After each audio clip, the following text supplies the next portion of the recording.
Family ٹوٹکے۔ سبز مرچ کو فریج میں رکھنے سے پہلے دھو کر اس کے اوپر کی ڈنڈی اتار دیں۔ اس طرح مرچیں کافی دیر کے لیے تازہ رہتی ہیں۔ سبز دھنیا کو اچھی طرح دھونے کے بعد ململ کے کپڑے میں لپیٹ کر فریج میں رکھنے سے کافی دیر تک فریش رہے گا۔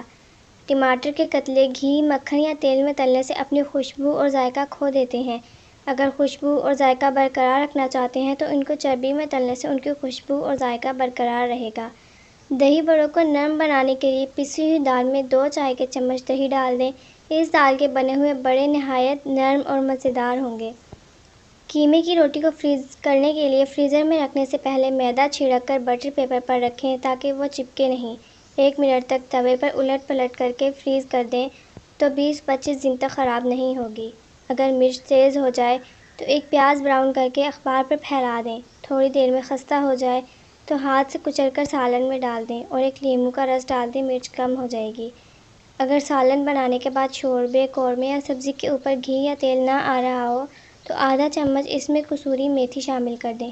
چند سیکنڈ کے اندر تیل یا گھی اوپر آ جائے گا۔ اگر پنیر رکھے رکھے سخت ہو گئی ہو تو ایک ململ کے کپڑے کو سرکے میں بھگوئیں اور پنیر کو اس میں لپیٹ کر رکھ دینے سے یہ نرم ہو جائے گی۔ گوبھی اور بند گوبھی کے رنگ کو خراب ہونے سے بچانے کے لیے پکاتے وقت 1 چائے کا چمچ دودھ ڈال دیں۔ مرچیں کاٹنے کے بعد ہاتھوں کو جلن سے بچانے کے لیے ہاتھوں کو ٹھنڈے دودھ میں ڈبو دینے سے جلن ختم ہو جائے گی۔ جتنے پیاز استعمال کرنے ہوں ان کو رات کو پلاسٹک کی تھیلی میں ڈال کر اچھی طرح تھیلی بند کر کے فریج میں رکھ دیں۔ انہیں کاٹتے وقت آنکھوں سے پانی نہیں بہے گا۔